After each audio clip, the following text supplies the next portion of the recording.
21,66,086 kilometre में फैला ये ग्रीनलैंड दुनिया का सबसे बड़ा आइसलैंड है। ये Saudi Arabia, Mexico, Indonesia, Iran जैसे देशों से भी बड़ा है। ग्रीनलैंड एक बर्फीली दुनिया है जहाँ की धरती लगभग 82% बर्फ की चट्टानों से ढकी हुई है। यहाँ पूरे ग्रीनलैंड में सिर्फ 3 ट्रैफिक लाइट और 150 किलोमीटर तक रोड हैं, और ये रोड भी जिस सिटी से शुरू होती हैं उसी सिटी में ख़त्म भी हो जाती हैं। यहाँ एक सिटी से दूसरी सिटी के लिए कोई भी रोड कनेक्टिविटी नहीं है।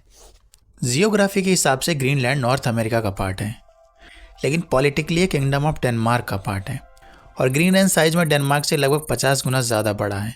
ग्रीनलैंड का अपना खुद का पार्लियामेंट है, खुद की गवर्नमेंट है, यहाँ तक कि ग्रीनलैंड का अपना फ्लैग भी है। लेकिन इसके बावजूद भी ग्रीनलैंड का डिफेंस, फॉरेन पॉलिसी, सिटीजनशिप और करेंसी आज भी डेनमार्क हैंडल करता है। आखिर इस बर्फ़ से ढके रेगिस्तान में ऐसा क्या है जो दुनिया के सबसे बड़े और पावरफुल देश अमेरिका, रसिया, चाइना इस पर अपना कब्जा करना चाहते हैं? और चाइना ग्रीनलैंड में इन्वेस्ट भी कर रहा है। वहीं दूसरी तरफ रसिया अपनी मिलिट्री को आर्कटिक रीजन में और ज़्यादा बढ़ाता जा रहा है, जिससे अमेरिका की टेंशन और भी ज़्यादा बढ़ती जा रही है। खासकर अगर बात करें अमेरिका की, तो अमेरिका ने ग्रीनलैंड को अपने कब्जे में करने के कई अटैम्प्ट किए हैं, लेकिन अभी तक हाथ सिर्फ निराशा ही आई है। तो आइए आज की इस वीडियो में इसी टॉपिक को समझने की कोशिश करते हैं। वैसे तो ग्रीनलैंड में इंसानों के कदम आज से 4500 साल पहले ही पड़ चुके थे। ग्रीनलैंड में कुछ कल्चर वेव्स में आए थे, जैसे कि इंडिपेंडेंस फर्स्ट, सदाक कल्चर, डोरसेट कल्चर। लेकिन 982 ईस्वी में आए नॉर्स सेटलर्स को ही ग्रीनलैंड का फाउंडर माना जाता है। नॉर्स सेटलर्स को वाइकिंग भी कहा जाता था। तो ग्रीनलैंड की कहानी शुरू होती है एक बहुत ही फेमस वाइकिंग के साथ, एरिक थॉरवाल्ड्सन। लेकिन इनके बाल रेड कलर के थे, इसलिए ये एरिक द रेड के नाम से ज़्यादा फेमस थे, जिनका जन्म 950 ईस्वी में नॉर्वे के रोगालैंड में हुआ था। लेकिन इनके पिता को हत्या के आरोप में वहाँ से निकाल दिया जाता है। फिर इनका परिवार आइसलैंड में आकर बस जाता है। अब आइसलैंड में भी एरिक द रेड को हत्या के आरोप में 3 साल के लिए आइसलैंड से बाहर निकाल दिया था। वहाँ से निकाले जाने के बाद इन्होंने पश्चिम की ओर यात्रा की और ग्रीनलैंड की खोज की। इन्होंने इस आइसलैंड का नाम ग्रीनलैंड इसलिए रखा ताकि लोग आकर्षित हों और यहाँ आकर बस जाएं। 3 साल बाद ये आइसलैंड दोबारा वापस जाते हैं और लोगों को अपने ग्रीनलैंड के खोज के बारे में बताते हैं, और वहाँ से बहुत से लोगों को ग्रीनलैंड में लेकर आते हैं। तो ऐसे नॉर्स सेटलर्स ग्रीनलैंड में आकर बस जाते हैं। लेकिन 1450 ईस्वी तक क्लाइमेट चेंज होने की वजह से नॉर्स सेटलर्स भी डिसअपीयर हो जाते हैं। इसी बीच लगभग 1200 ईस्वी में ग्रीनलैंड में एक और कल्चर के लोग रहते थे, जो अलास्का से आए थे, जिन्हें थूले पीपल कहा जाता है। ये लोग ग्रीनलैंड के क्लाइमेट चेंज को नॉर्थ सेटलर्स के लोगों से ज़्यादा बेहतर अडॉप्ट कर लेते थे।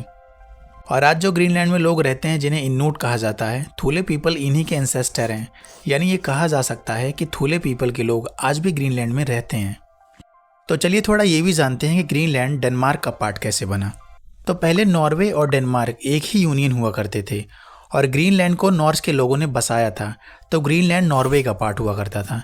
लेकिन उस टाइम पर नॉर्वे यूनियन के रूप में डेनमार्क का पार्ट था, और डेनमार्क नेपोलियन युद्धों में हार जाता है। और जनवरी 1814 में एक ट्रीटी साइन हुई, जिसे कील की ट्रीटी कहा जाता है। इस ट्रीटी में नॉर्वे और डेनमार्क अलग हो जाते हैं, और नॉर्वे को मजबूरी में स्वीडन का यूनियन बनना पड़ता है। और इसी ट्रीटी के तहत ग्रीनलैंड किंगडम ऑफ डेनमार्क का पार्ट बन जाता है।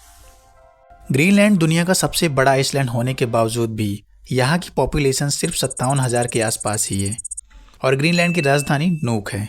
अब बात करें ग्रीनलैंड के ऊपर हो रहे क्राइसिस की, तो ग्रीनलैंड पर कब्जा करने का सपना अमेरिका आज से नहीं देख रहा। ये सपना बहुत पुराना है।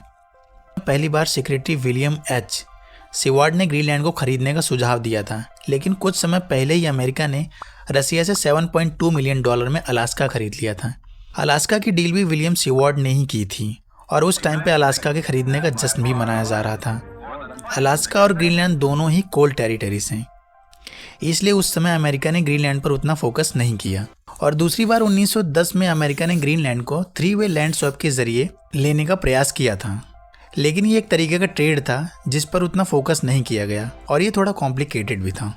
अमेरिका को ग्रीनलैंड की असली कीमत का अंदाज़ा वर्ल्ड वॉर सेकंड के दौरान पता चला, जब 10,000 से भी ज़्यादा एलाइड एयरक्राफ्ट को रिफ्यूलिंग के लिए ग्रीनलैंड में उतारा गया था। और पेंटागॉन्स को लगा कि ग्रीनलैंड को world's largest stationary aircraft carriers के रूप में यूज़ किया जा सकता है। इसी बीच 1940 में नाजी जर्मनी ने डेनमार्क को ऑक्यूपाई कर लिया था, और डेनमार्क अभी भी ग्रीनलैंड को रूल कर रहा था। और अमेरिका को टेंशन होने लगी कि जर्मनी ग्रीनलैंड पर भी कब्जा ना कर ले। फिर 1941 में अमेरिका ने डेनमार्क से डिफेंस ऑफ ग्रीनलैंड की एक ट्रीटी साइन की। इस ट्रीटी के तहत अब ग्रीनलैंड की सुरक्षा की जिम्मेदारी अमेरिका की थी और अमेरिका की मिलिट्री को यह भी अधिकार मिला कि ग्रीनलैंड में डिफेंस के लिए जो भी आवश्यक फैसिलिटीज़ हैं ये वो कर सकते हैं। और वर्ल्ड वॉर सेकेंड के दौरान डिफेंस के पॉइंट ऑफ व्यू से ग्रीनलैंड स्ट्रेटेजी के रूप में बहुत अहम था। सेकेंड वर्ल्ड वॉर ख़त्म होते ही अमेरिका ने डेनमार्क को $100 मिलियन गोल्ड में ग्रीनलैंड को खरीदने का ऑफर दिया था, लेकिन डेनमार्क ने इसे रिजेक्ट कर दिया था। अब वर्ल्ड वॉर सेकेंड खत्म होने के बाद अमेरिका अपने आर्कटिक ऑपरेशंस के लिए ग्रीनलैंड को छोड़ने की बजाय डेनमार्क के साथ 1951 में एक नई ट्रीटी साइन करता है ग्रीनलैंड को यूज़ करने के लिए। फिर साल 2019 में भी अमेरिकन प्रेसिडेंट डोनाल्ड ट्रंप ने ग्रीनलैंड को खरीदने की बात कही थी और 2026 में एक बार फिर ग्रीनलैंड को लेकर अमेरिका और यूरोपीय देशों में टेंशन का माहौल बना हुआ है। अब अमेरिका का कहना है कि ग्रीनलैंड उसे नेशनल सिक्योरिटी के लिए चाहिए ताकि अमेरिका, रसिया और चाइना जैसे देशों की एक्टिविटी पर नज़र रख सके, लेकिन अमेरिका की मिलिट्री ग्रीनलैंड में पहले से ही तैनात है। हो सकता है अमेरिका ग्रीनलैंड को अपनी नेशनल सिक्योरिटी के लिए कब्जे में करना चाहता हो, लेकिन कहीं ना कहीं अमेरिका के इंटेंशंस आर्कटिक रीजन्स को लेकर बहुत बड़े हैं और अमेरिका आर्कटिक रीजन्स में एक्सपैंड करना चाहता है, जैसे रसिया आर्कटिक रीजन्स में अपने आप को एक्सपैंड कर रहा है। वैसे ये सारा मामला बढ़ती टेक्नोलॉजी का है, जहाँ कोई भी देश पीछे नहीं रहना चाहता है और टेक्नोलॉजी में यूज होते हैं रेयर अर्थ एलिमेंट्स। और ग्रीनलैंड में रेयर अर्थ मिनरल्स काफ़ी ज़्यादा मात्रा में हैं, जैसे uranium, zinc, gold, copper, graphite, tungsten, terbium, vanadium, ऐसे बहुत सारे एलिमेंट्स हैं। इनके अलावा ग्रीनलैंड में ऑयल और गैस के रिजर्व भी हैं। आज की इस बढ़ती टेक्नोलॉजी में इन्हीं एलिमेंट्स का यूज़ होता है, फिर वो चाहे आपका स्मार्टफोन हो, कार हो, लैपटॉप हो, स्पेस टेक्नोलॉजी हो, न्यूक्लियर वेपन्स हो, यहाँ तक कि आज कैंसर के ट्रीटमेंट में भी रेयर अर्थ एलिमेंट्स का यूज़ किया जा रहा है। और अमेरिका को इन्हीं मिनरल्स के लिए ज़्यादातर चाइना पर डिपेंड होकर रहना पड़ता है, क्योंकि चाइना के पास world's largest rare earth elements के रिजर्व्स हैं और लगभग 90% इन एलिमेंट्स को प्रोसेस और रिफाइन करने का काम भी चाइना में ही होता है। और अमेरिका कहीं ना कहीं ग्रीनलैंड के जरिए इस डिपेंडेंसी को कम करना चाहता है और डोनाल्ड ट्रंप पहले ही कह चुके हैं अगर अमेरिका ग्रीनलैंड पर कब्जा नहीं करेगा तो रसिया और चाइना कर लेंगे। लेकिन अमेरिका के लिए ग्रीनलैंड को पाना इतना आसान नहीं है, क्योंकि ग्रीनलैंड डेनमार्क के प्रोटेक्शन में आता है और डेनमार्क नाटो का मेंबर है। नाटो एक सुरक्षा का संगठन है जिसमें अमेरिका सहित अभी तक टोटल 32 देश शामिल हैं। ये 4 अप्रैल 1949 को बनाया गया था और नाटो का मोटो है अगर किसी देश ने नाटो में शामिल देश पर अटैक किया तो वो अटैक नाटो के सभी देशों पर माना जाएगा और फिर नाटो के सभी देश मिलकर उसका सामना करेंगे। फिलहाल तो डोनाल्ड ट्रंप अपने फेवरेट वेपन टैरिफ का इस्तेमाल कर रहे हैं।